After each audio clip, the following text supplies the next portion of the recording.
Hello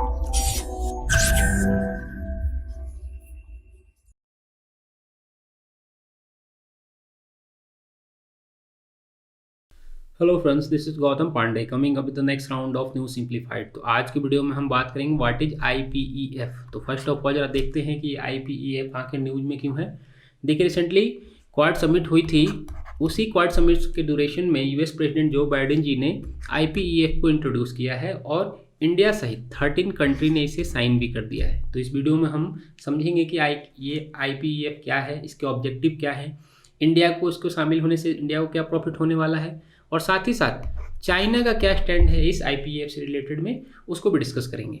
तो चलिए शुरू करते हैं। सबसे पहले जरा हम आईपीईएफ की फुल फॉर्म की अगर हम बात करें तो इसका फुल फॉर्म है Indo Pacific economic framework for prosperity. Means ये एक ट्रेड पैक्ट है जो पूरे जो इंडो पैसिफिक रीजन है यहाँ पर ट्रेड को प्रमोट करेगा।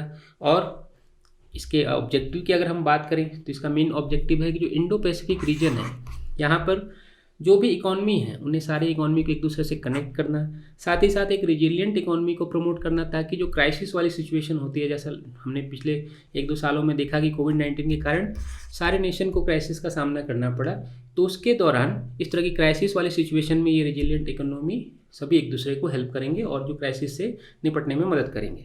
साथ ही साथ देखिए, जो चाइना का जो एक्सपेंशन पॉलिसी है जो खास करके इस रीजन में है, उसे और ज़्यादा बढ़ने ना देना भी इसका एक इनडायरेक्ट फॉर्म में टारगेट है।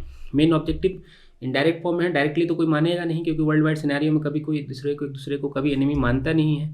तो यूएस का भी कहना है कि सिर्फ और सिर्फ ये इकोनॉमी को प्रमोट करने के लिए है, किसी को टारगेट करने के लिए नहीं है। बट वर्ल्ड वाइड सभी को पता है कि यहाँ पर चाइना को काउंटर करने के लिए यूएस ये प्रोग्राम, ये प्रपोजल लेकर आया है। अब जरा बात करते हैं कि किन किन लोगों ने इसमें अपने आप को शामिल किया है इसमें। तो देखिए, 13 नेशन ने साइन कर दिया है, इंक्लूडिंग इंडिया और जापान और यूएसए तो ऑलरेडी है ही। तो बड़े बड़े नेशन इसमें शामिल हो रहे हैं। बट कुछ आसियान नेशन हैं जो इसमें साइन नहीं कर रहे हैं। उनका कहना है कि ये कोई ट्रेडिशनल ट्रेड पैक्ट नहीं है, इसलिए इसमें शामिल होना जरूरी नहीं है। ट्रेडिशनल ट्रेड पैक्ट में क्या होता है कि जैसे कि आप बहुत सारे टैरिफ वगैरह होते हैं जिनमें उन्हें छूट मिलती है, बहुत सारे नेशन को एक दूसरे का मार्केट का एक्सेस मिल जाता है। तो इसमें यूएसए का कहना है कि भाई वो अपने मार्केट का एक्सेस किसी को देंगे नहीं। मीन्स अगर किसी को आप अपने मार्केट का एक्सेस देंगे ही नहीं तो उन्हें क्या प्रॉफिट होने वाला है। मीन्स प्रॉफिट तो सिर्फ और सिर्फ जो बाइडेन जी को होगा, यूएस को होगा। तो इसको क्रिटिसाइज करते हुए बहुत सारे आसियान नेशन ने इसमें पार्टिसिपेट होने से मना कर दिया है। तो इसलिए इस पर सवाल खड़े होने लगे हैं, क्या ये वाकई एक ट्रेड पैक्ट है या कुछ और ही है। तो ये तो बात होगी जरा ट्रेड पैक्ट की। अब जरा समझते हैं इसके क्या क्या पिलर्स हैं। क्या देखिए, पिलर की बात की गई है, इसमें 4 मॉड्यूल को इंट्रोड्यूस किया गया है और उसी 4 मॉड्यूल पर काम करेगा ये पूरा का पूरा आईपीईएफ। इसमें क्या क्या 4 मॉड्यूल हैं। एक है फेयर एंड रेजिलिएंट ट्रेड को प्रमोट करना, जिसमें डिजिटल, लेबर, एनवायरमेंटल और अदर स्टैंडर्ड को भी शामिल किया गया है। यहाँ पर देखिए, एक बात ध्यान रखने वाली है कि आईपीएफ में जितने भी नेशन शामिल होंगे, कोई ज़रूरी नहीं है कि जो 4 मॉड्यूल है उन्हें चारे मॉड्यूल को वो साइन करें। किसी एक मॉड्यूल को भी साइन कर सकते हैं, कि 2 मॉड्यूल को भी साइन कर सकते हैं। मीन्स एक नॉन बाइंडिंग ऐसा कुछ नहीं है कि आपको मैंडेटरी नहीं है कि सबको साइन करना ही है।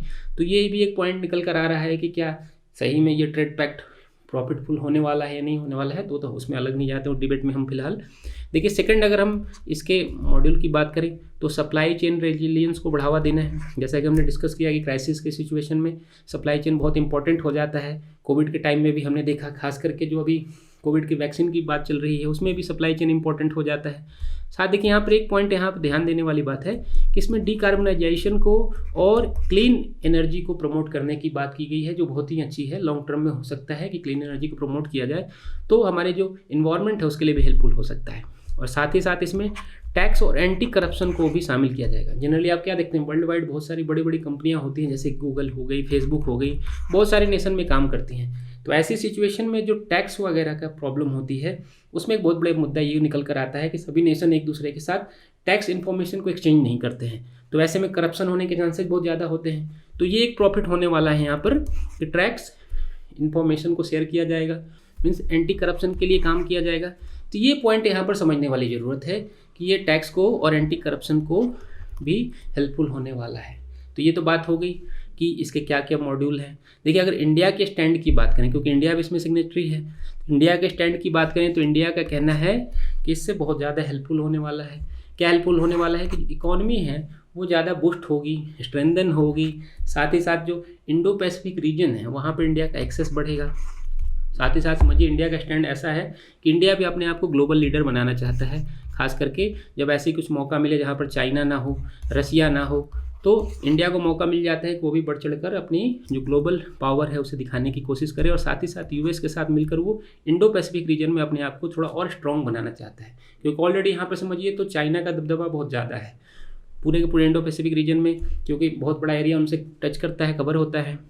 साथ ही साथ इंडिया का ये भी मानना है कि जो चाइना की एक्सपेंशन पॉलिसी है वो इसमें थोड़ी सी रोक लगेगी इससे, ताकि देखिए किसी भी नेशन को अगर आपको वीक करना है तो उसकी क्या करें, इकोनॉमी को वीक कर दें। जो करंट सिचुएशन है वर्ल्ड वाइड आप समझिए एक ही तरीका है वॉर का, वो है ट्रेड वॉर। ऐसा बहुत ही कम देखने को मिलेगा कि सब एक दूसरे पर मिसाइल दागेंगे। वो ये यूक्रेन और रसिया की बात अलग है, बहुत तो नेबरिंग कंट्री हैं इसलिए उनके यहाँ देखने को मिल रहा है। बट बड़ी बड़ी जो इकॉनमी होती हैं वो डायरेक्ट वॉर कभी नहीं करती हैं, वो ट्रेड वॉर करती हैं, एक दूसरे की इकॉनमी को वीक करने की कोशिश करती हैं। और वही यूएसए यहाँ पर करने की कोशिश कर रहा है चाइना को IPEF में शामिल ना करके। ये पॉइंट याद रखना है कि चाइना को इसमें शामिल नहीं किया गया है क्योंकि टारगेट वही है, और साथ ही साथ ताइवान को भी नहीं शामिल किया गया है। तो ये भी एक क्वेश्चन मार्क लग रहा है कि क्या वाकई यूएस प्रेसिडेंट इतना स्ट्रॉन्ग है या यूएस इतना स्ट्रॉन्ग रह गया है। करंट में आप समझिए ताइवान का सिचुएशन क्या चल रहा है, वर्ल्ड वाइड ये चल रहा है कि कभी भी चाइना ताइवान पे इन्वेड कर सकता है। तो ताइवान को शामिल ना करके आपने क्या दिखा दिया कि आप ताइवान को अकेले छोड़ रहे हैं, मीन्स वर्ल्ड के जो लीडर हैं वो उनके साथ नहीं है।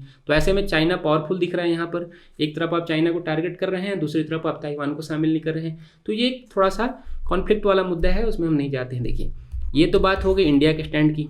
अब देखिए चाइना को इसमें शामिल नहीं किया गया है तो ऐसा तो है नहीं कि चाइना इससे खुश होने वाला है। चाइना का क्या स्टैंड है उसको भी समझते हैं। देखिए चाइना के स्टैंड की अगर हम बात करें तो चाइना का कहना है कि इस IPEF में लैक ऑफ सब्सटेंस है।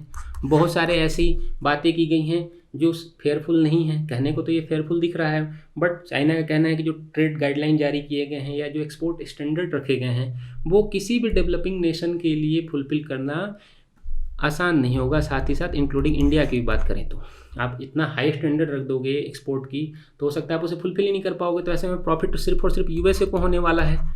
तो खुलेआम चाइना का कहना है कि यूएसए एक ट्रेड पैक्ट को नहीं प्रमोट कर रहा है, बल्कि यहाँ पे जो जियो आपकी जो स्ट्रेटजी है उसे प्रमोट कर रहा है, ताकि जो इंडो पैसिफिक रीजन है वहाँ पर अपने आप को और मजबूत कर सके और चाइना को वीक कर सके। तो ये तो हो गई चाइना का स्टैंड। देखिए चलते चलते आपके लिए क्वेश्चन है, आप ये बताएं कमेंट बॉक्स में जरूर मेंशन करके बताइए कि IPEF में कितने आसियान नेशन ऐसे हैं जिन्होंने साइन नहीं किया है, शामिल नहीं हुए हैं। तो होप आपको ये वीडियो समझ में आया होगा। Thanks for watching. Current Affairs by Forum IAS is an all-in-one program that covers the dynamic aspect of the syllabus from both prelims and mains perspective. Last year, we have helped more than 100 students crack IAS with our current affairs classes.